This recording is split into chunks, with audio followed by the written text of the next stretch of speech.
আজকে করলাম খিচুড়ি। 2 কৌটো চাল, গোবিন্দভোগ চাল আর ডালটাকে মুগের ডাল দিয়ে ভেজে নিয়েছি।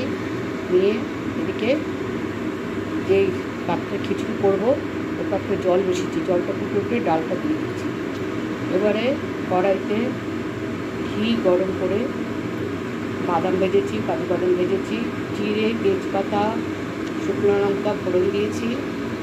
দিয়ে গোবিন্দভোগের বাদাম ভাজা হয়ে গেছে, গোবিন্দভোগের চালটা দিয়ে দিয়েছি। দিয়ে ভালো করে আদা বাটা, জিরে গুঁড়ো, ধনে গুঁড়ো দিয়ে, গরম মশলা গুঁড়ো দিয়ে বেশ করে কষিয়েছি। কষানোর পরে ডালটা যখন সেদ্ধ হয়ে এসছে, মুগের ডালটা, তখন চালটা দিয়ে দিয়েছি।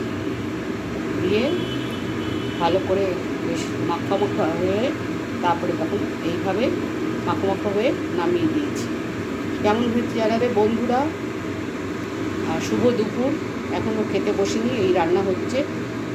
তা তোমাদের কার কেমন লাগলো কমেন্ট করবে। কেউ কমেন্ট করছো না।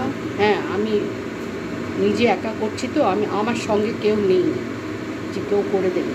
আমাকে নিজেকে করতে হচ্ছে। আমি একটা এজেড মানুষ, কিন্তু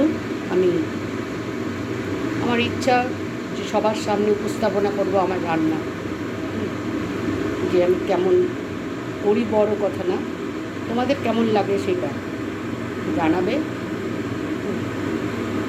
অবশ্যই কমেন্ট করবে, চ্যানেলটাকে পারলে সাবস্ক্রাইব করবে, লাইক করবে, দেখবে আমি যেভাবে বলছি কীভাবে সেইভাবে করে দেখো। খুব ভালো লাগবে খেতে, খুব সাদামাটা। রাখলাম।